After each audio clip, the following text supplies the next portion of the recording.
There we go. So Fred, thanks again. I really appreciate you being here today to talk more about milk management. I know today you're going to dig in on the risk management tools and talk about some of our programs that we have available to protect producers and help ensure hopefully a little bit of profitability at least. So with that, Fred, please jump in and start. Thank you, Dr. Toltis. As I said the other day, I am not adverse to interrupting me and asking questions as we go. I hope that that's the case, because I know that a lot of this information is not something you've probably been exposed to in any depth. And as I was going through this, I had a lot of grandiose thoughts. And, right now it's going to be talking about dairy margin coverage, risk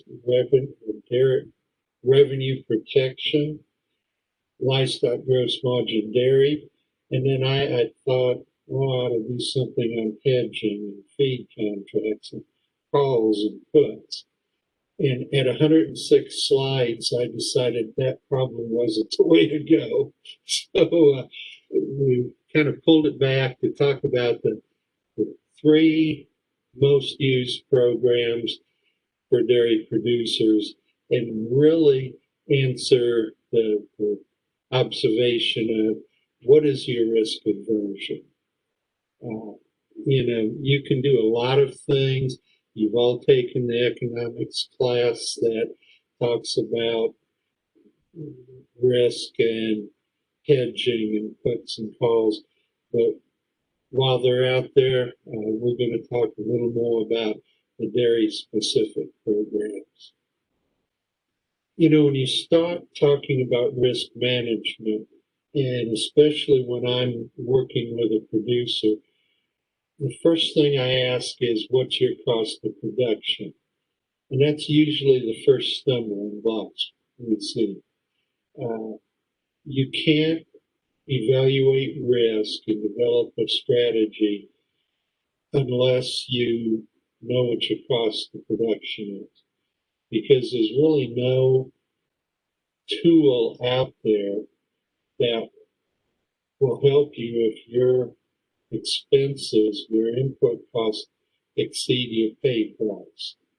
So the first place we start is cost of production, and simply stated, that's your expenses divided by the 100 weights of milk sold. Now, the folks who really are into economics, they understand that this isn't completely accurate. It's very much simplified. I understand that there's a cost of capital and non-paid labor and all of these things. But what I want to leave you with is you have to have a target. And that knowing at least, plain, simple formula, what your cost of production is, that gives you a place to start. Why do we need risk management? Well, in recent history, price volatility is the big reason. And as you look at short term, this past year, we've set record lows, we've set life of contract highs, all in a 3-month period. And it's not just been for whole milk price, but it's been class 3 price and class 4 price. Nobody could have predicted that kind of volatility. And we've got to understand, even when people are saying, well, the market's not working right, or this system's bad, the fact is, in your first year economics, you learn the function of the market is to clear product. It finds the value where commerce will be done, where people will buy product. And as you look at this, the market didn't do anything wrong. It moved to a level that we sold product, or we were able to pull in the production. So the market really worked perfectly. We just didn't want to have to deal with the results. Then as I've plotted here the average all milk prices, 2000, and then extrapolated out to 2021. You notice here the valley as we got into COVID, there in that April, May time period.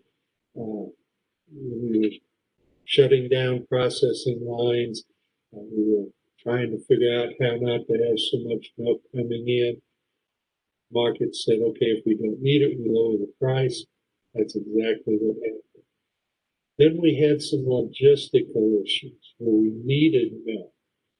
We had to transition processors from making 16-ounce shredded bags for the institutional down to the 4-ounce bags for the home.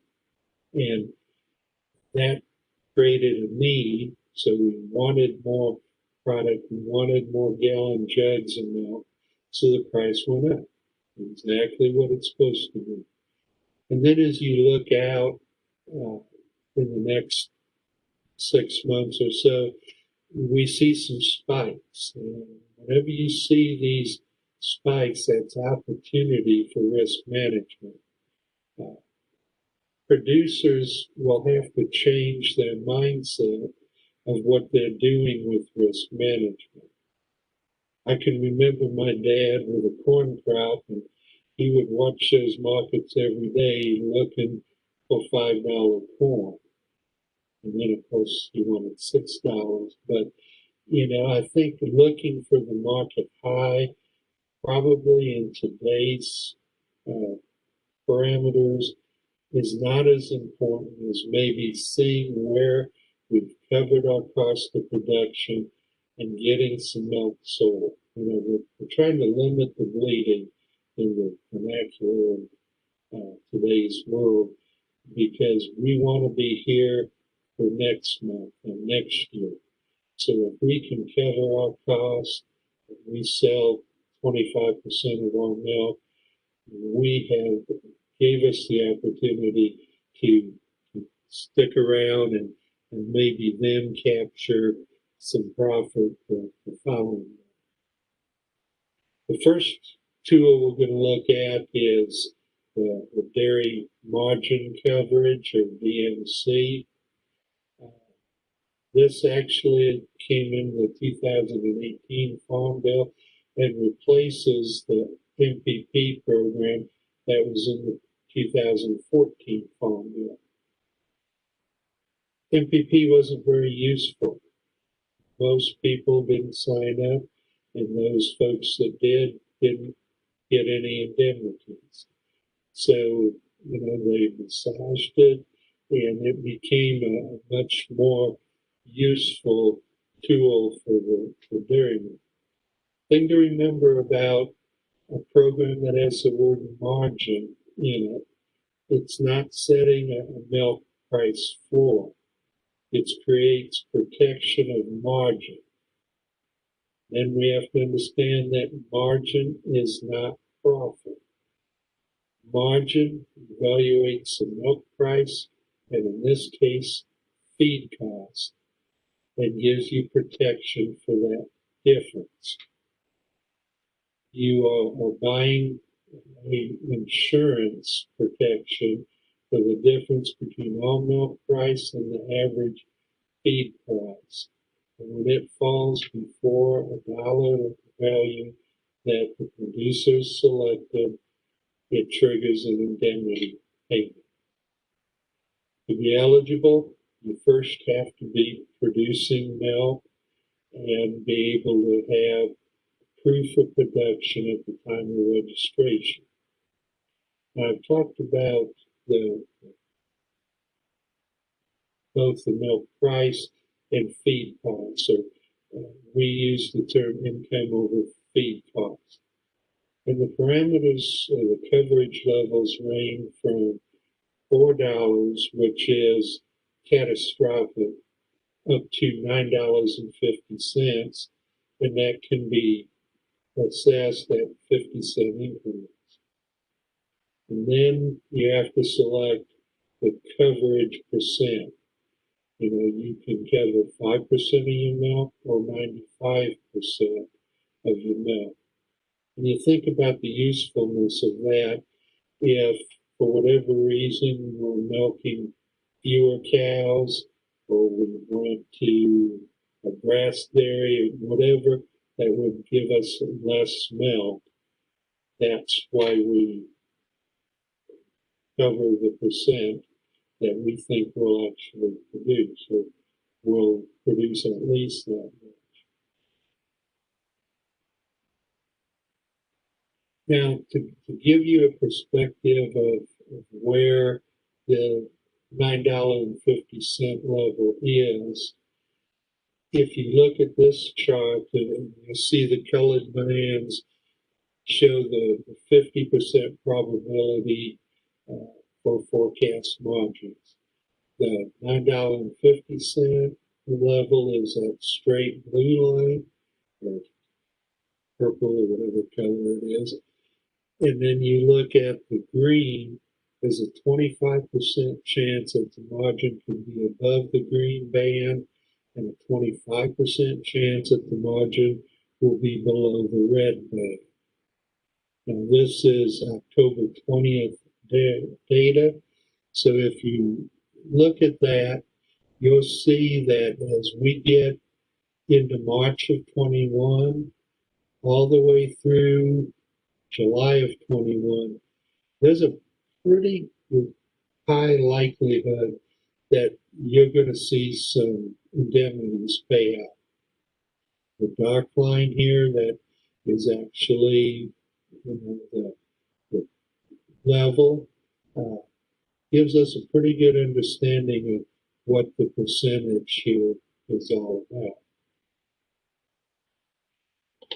I've taken this from an actual herd where we purchased coverage.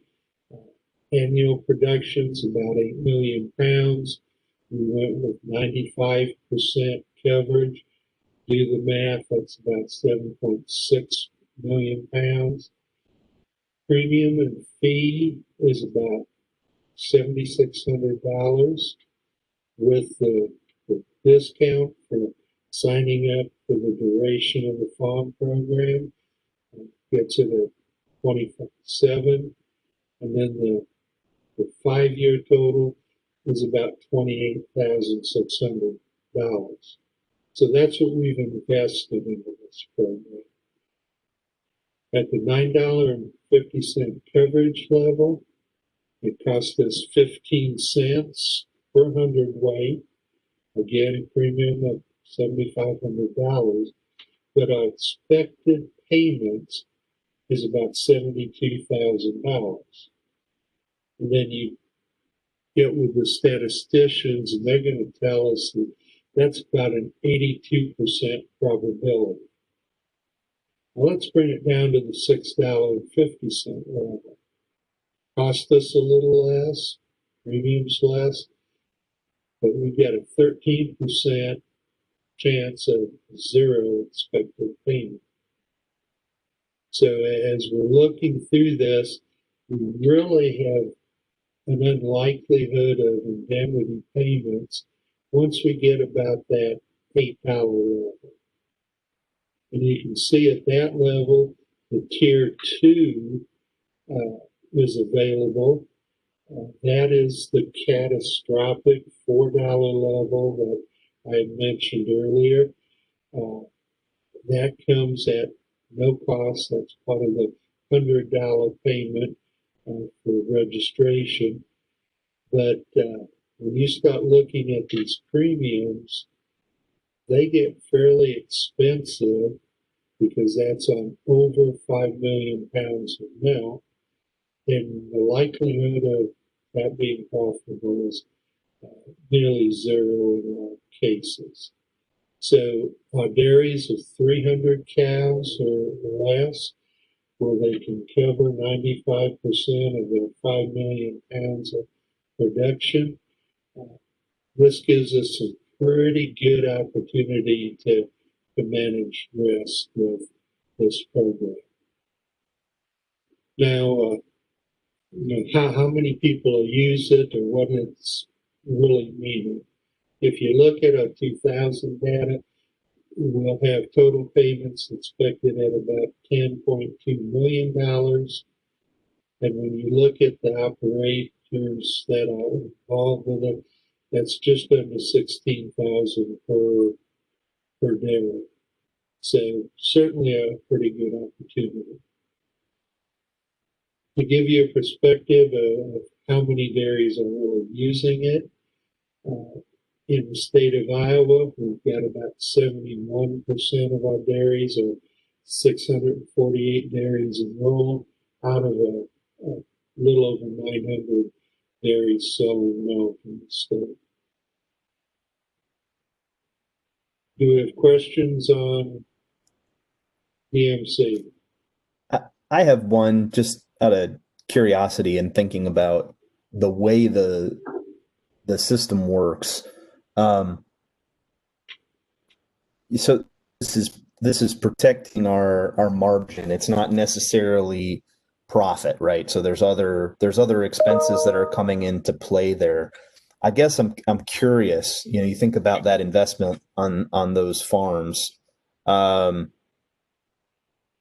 Is this keeping all of those farms afloat, and kind of what role has that played, especially in our last couple of years that were really hard, really low milk prices? Yeah, it's a real tough question. This is dealing with just income over feed costs, and that's fairly consistent. We know what it's going to cost to feed a cow to milk 90 pounds of milk.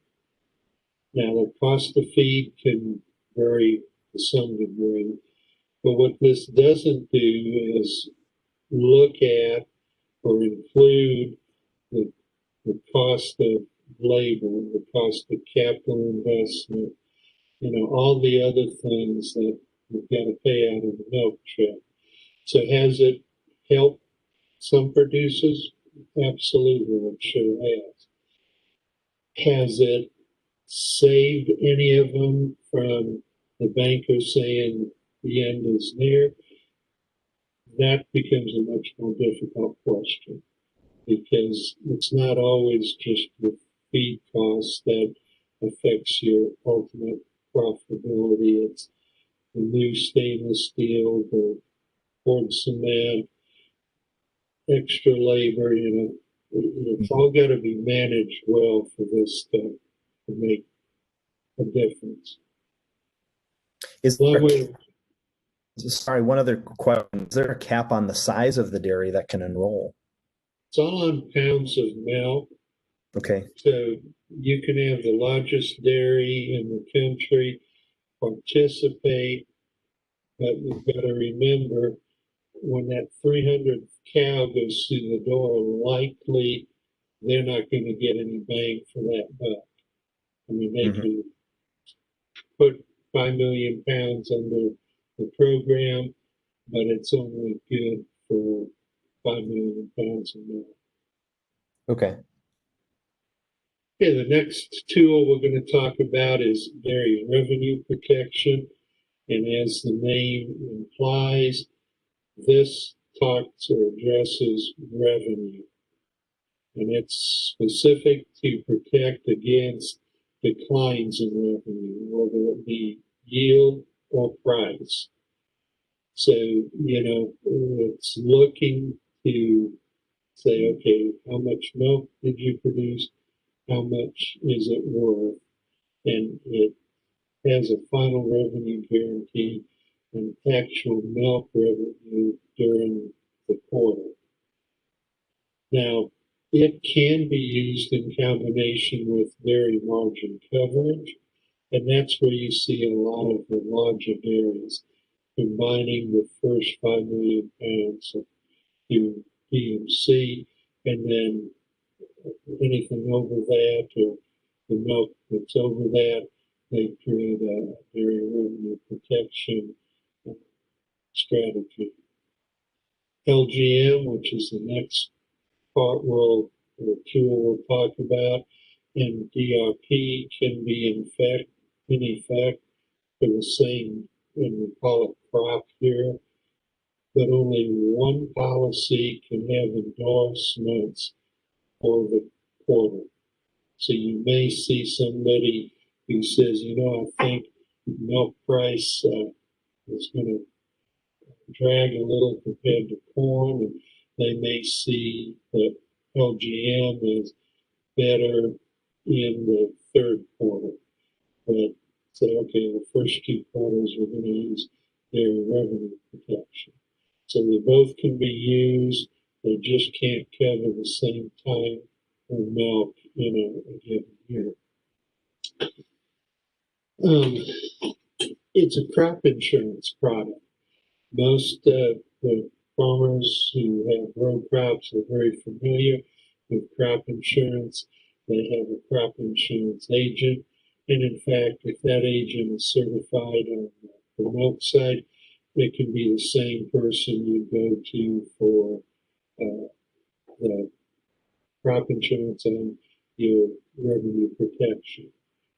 Now, it's kind of like crop insurance in that you have to invest in before the quarter that the coverage starts.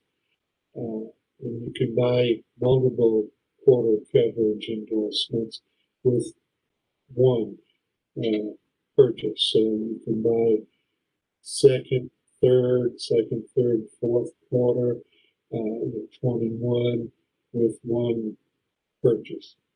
And, that gives you the ability to set some parameters for your risk. The coverage can be on class 1 milk, class 4 or components.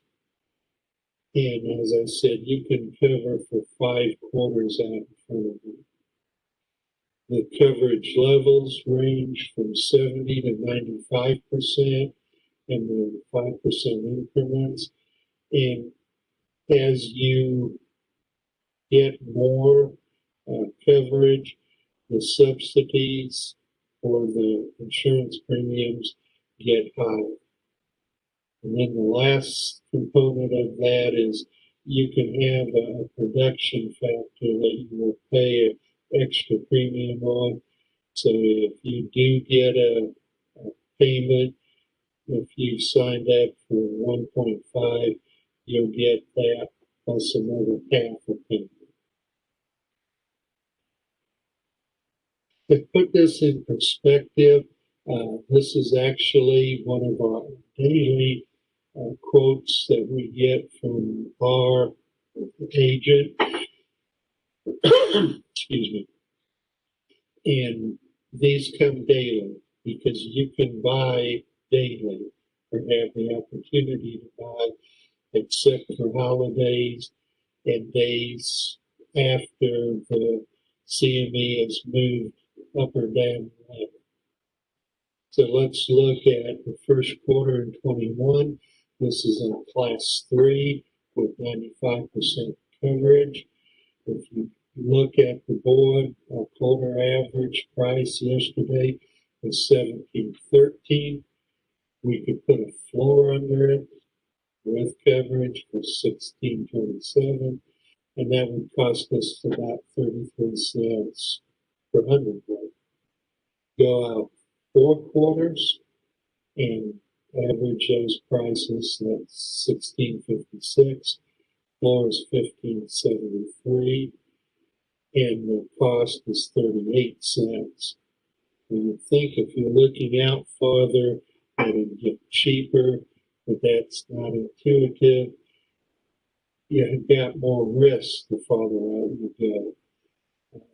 When we had fairly stable milk prices, we didn't see A, none of these cost this much, and B, we didn't see that risk out there in the far out quarters. You can do the same thing for class 4 milk. If you were in an area where you were in a high butter area, you may be more interested in class 4 milk, and you can see that the first quarter in 21, the average is 14.13. Floor price is 13.42, and that costs you 16 cents to protect milk. Now, I also mentioned that we can cover components, and if you think about it, in an area like Iowa and Minnesota, we're a high cheese area, so that can have a pretty important change as the price of protein and butterfat change. We just got the new predictions. If you were with me on Monday, you know that we priced those about 30 days out for when the milk's actually sold. And today's protein is $4.90, up about almost a buck from last month. So you look at this component, obviously it's a little higher, it's 17.13 for our first quarter. Flow price is 16 and a quarter. The price is about 38 cents for that. Then we can also do that same thing for class 4 milk. A little cheaper. We'll look at the quarter average is just over $14. Floor price quarter 1 is 13.38, and that'll cost you about 16 cents. We threw a lot of numbers at you, and I guess what go ahead. Two quick questions you got me thinking on there. So you said the 18-month limit on this protection. Is that related to the risk or the change in the market, or are there other reasons why that limit is there? I don't know for sure why they put a 5-quarter limit out there, but that's what the rules say. We can go out up to 5 quarters. The other thing that kind of hit me was, as I thought about this, if you've got that protection, does that protect you when the DPP kicks in as well? So if your price was above, but after you pay a DPP, you fall below, can you then use your premium? No, we tell people that there is no tool to protect you when you have big negatives in the producer price differential. That being said, if you combine a couple of these tools, if you go ahead and use the class 4 revenue protection, and then you turn around and buy in the call through your broker, you can eliminate a lot of that minus PPD. Not all of it, but you can, hedge that pretty good. But you got to remember, when we've had these inversions, to help understand that in simple layman's term, negative PPDs come about where they take all the sales from the processor and compare it to what they paid the producer. That equation has to equal 0. So the only person who can absorb or be put off onto after the fact is the producer. So if product is selling well and it's worth more, then when they look at that, okay, your PPD will be a positive something. But when that's lower, if they get negative, and they get negative real fast, especially because it relates to your class 1 mover. When in the current system, we take the price of class 3 and the price of class 4, average them, and add 74 cents. In the past, it was strictly the average the 2 prices. And now when they made that mathematical change, that's when we'll start seeing these, especially when we have high volatility, we'll start seeing these lower or negative PPDs. That's a long answer for a simple question. I kind of apologize. No, that's all right. And I just wanted to emphasize the students. If you look at what happened with COVID, where we hit this, record low and then we went to a record high.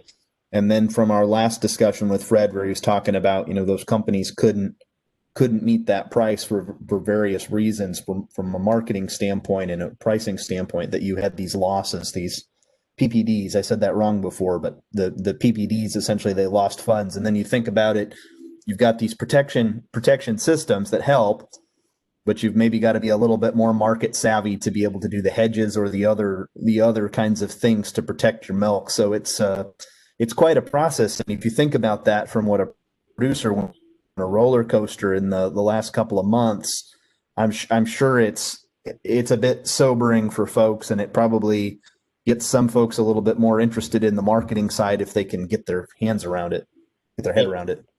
Absolutely. And I put, this is a trading activity from November 3rd.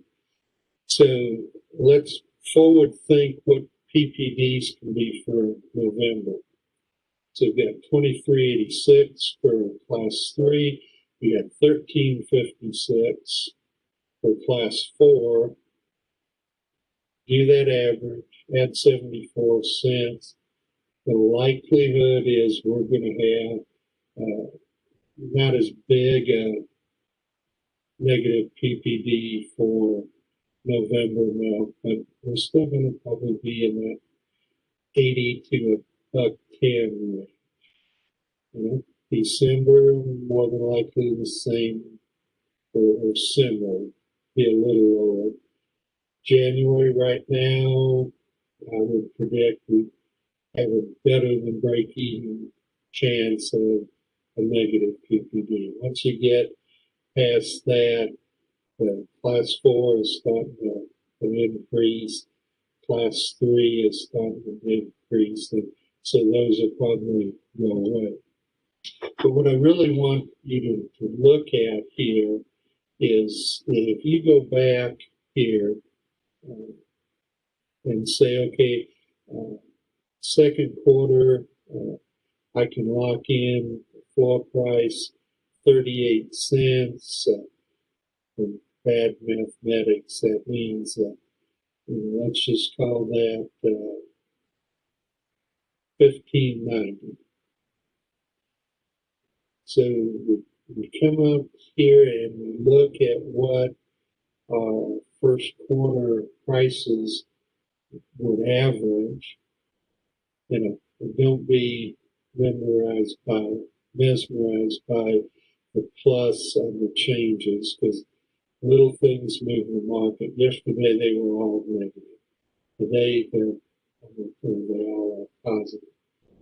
So is it worth 38 cents or 40 cents to protect that milk as it's moving up? That's your risk aversion. I probably would not buy coverage for that first quarter. I just think the market's going to continue to move up. Well, maybe another thing on that, Fred. So then you at 1590, you essentially have to be below that 38 cents under that to make it worthwhile, or somewhere closer to that 15 and a half range. Yeah, because that's where you've got the check's going to come, and here's what it costs you to get there. So whether economists would do it that way or not, I say you better add them together and see if the milk price is going to be there. Now you look at fourth quarter here on class 3 coverage.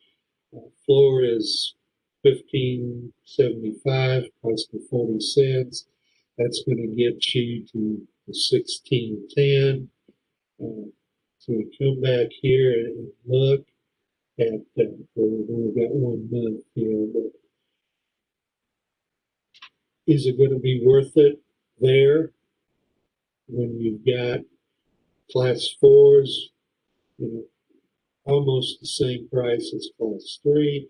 We're looking at 1660. We've got to understand that maybe kids will be going back to school. Our demand may start looking up. At this point, will it be beneficial? If you say yes, in the first quarter it would. I'd have to really think hard to be thinking that fourth quarter or third quarter would be a good investment. Okay, now we're going to go to livestock gross margin. This is very similar, based off the livestock margin that we've used in all of the species for many years. It provides protection when feed costs rise or milk price drops. And its gross margin is the value of the product minus the feed cost. Sounds kind of similar to the DMC, but with LGM dairy, this uses future prices for corn and soybean meal plus the milk to determine the margin, and it's a national figure. So it's a little different, although they look at some of the same thing. LGM dairy, in simple terms, is similar to buying both a call option to limit higher feed costs and a put option to set a floor on milk prices. And it's done as an insurance product that you have a subsidized premium. It also has no minimum or maximum number of hundredweights. So if you milk 100 cows or 50,000, it's a useful product for you. And then the prices are based on simple averages at the Chicago Mercantile Exchange and futures contract data settlement prices. As I said, there's a premium subsidy available for this product. The only hitch is you have to buy multiple months. You can't look at that quarter and buy a single month. You have to buy multiples. For the university dairy, we usually buy 2 months out of the period, and then we'll consider, do we need to look at a dairy revenue protection purchase for that off month. But a lot of dairies have good reasons to buy all 3 months in each time period. 2018 Farm Bill provisions allow for dairies to participate in both LGM dairy and dairy margin coverage, similar to the revenue protection. Obviously, as we said before, you can't cover the same milk in the same month using revenue protection in LGM. And you can call it a detriment, but LGM can only be signed up 12 times each year, and it's usually the last Friday of the month because they use an 11-month rolling average, and they calculate using the 3 previous market days once a month. There's some talk that it's going to go to every 2 weeks, but at this point, we're not seeing it. If there's an indemnity at the end of your period, you'll find that your premium is subtracted and you get a check. If you have no payment, kind of like we were, in this example, then you get an invoice and you have to pay them something. But it's been an excellent product You can combine it with other products, and that helps a lot. As I mentioned early on the first slide, there's other tools out there. CME futures and options, you can get as involved as you have the interest or can afford. They tend to be more expensive because it's not subsidized in any way. You can do forward contracts with your co-op or your milk buyer.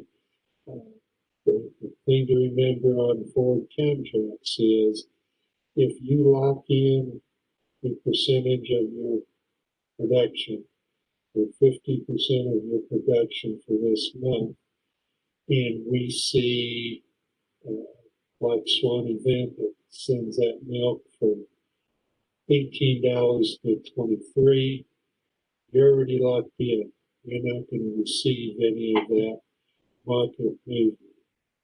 Then the things we haven't talked is feed contracts.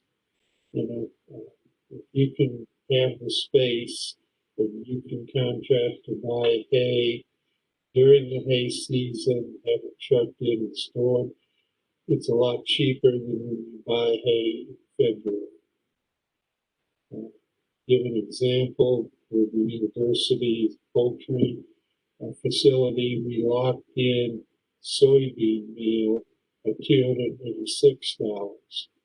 Today it's almost $100 more than that. So like if you can afford that, have storage, or have a delivery date that meets your needs, feed contracts are certainly a way to help increase some margins and reduce some risk. The final slide here, we're going to look at both limitations and advantages for all three programs. You look at the DMC, it's determined on a national average.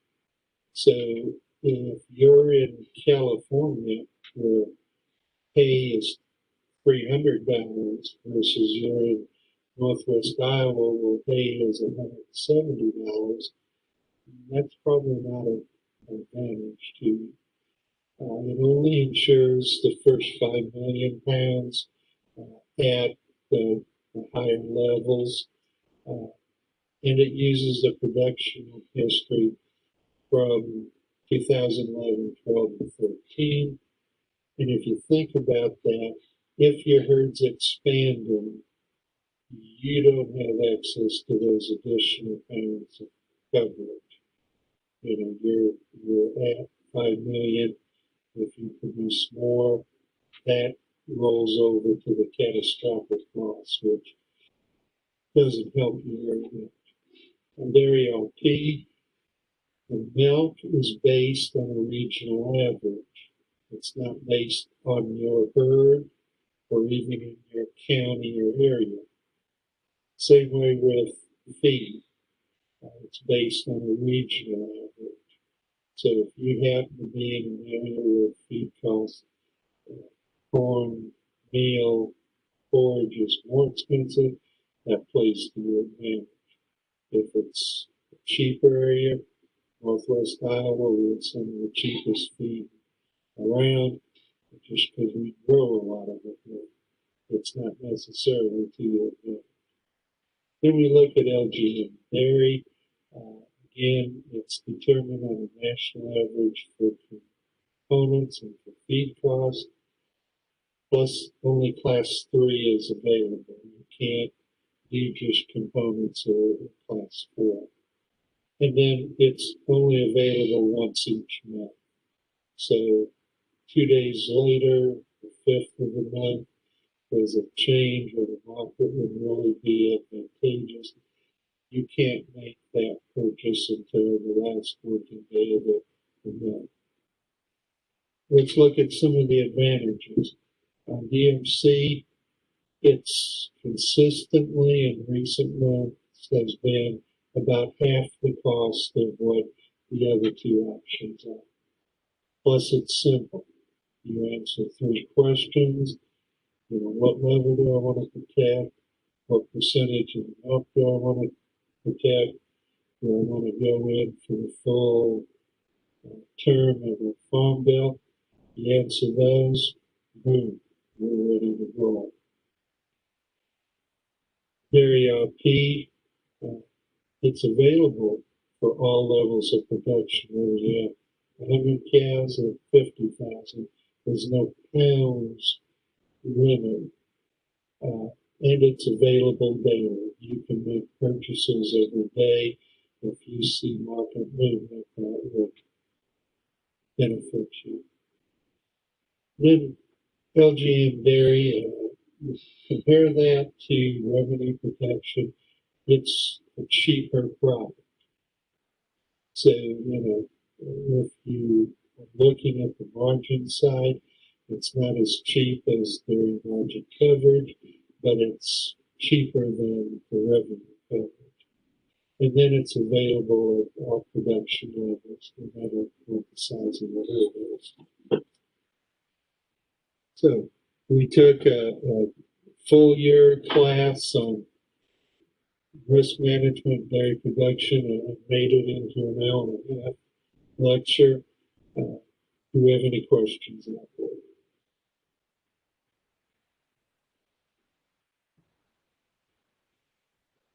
That was a lot of material, but a lot of good material. I would mention again that, if one of the students has a real interest, you've got my contact information. Don't be afraid to email me or call me. I'm not always around the phone, but if I get your email, it may take a minute, but I will certainly try to answer them. I'll ask another question out of curiosity. How many dairies do try to market with the Chicago Mercantile Exchange, the CME, to try to find some benefit that way on occasion? I think it's a pretty high level, but because that's personal information, we can't always just ask, well, you bought puts or calls or contracts. So we're guessing. I know that a lot of the larger progressive dairies in my area are very active on the board of trade. I know even a higher percentage of are using revenue protection. I don't think all of our FSA offices have a good handle on LGM, and so they really haven't promoted it to producers. So that's fairly low usage rate. And then you saw 70% of our producers are using the DMC program instead of that.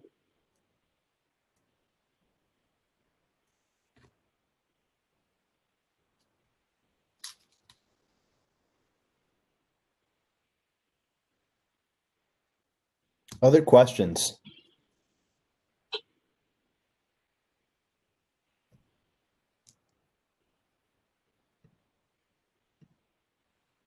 If not, Dr. Colters, I appreciate the invitation to present. It's my thing, so always willing to be a part of that discussion. Thanks, Fred. We really appreciate it. It's been great having you today, and I just encourage folks, if you've got questions, to reach out to Fred. And thank you for your time. Good. All righty. Take care, everybody. Have a good evening.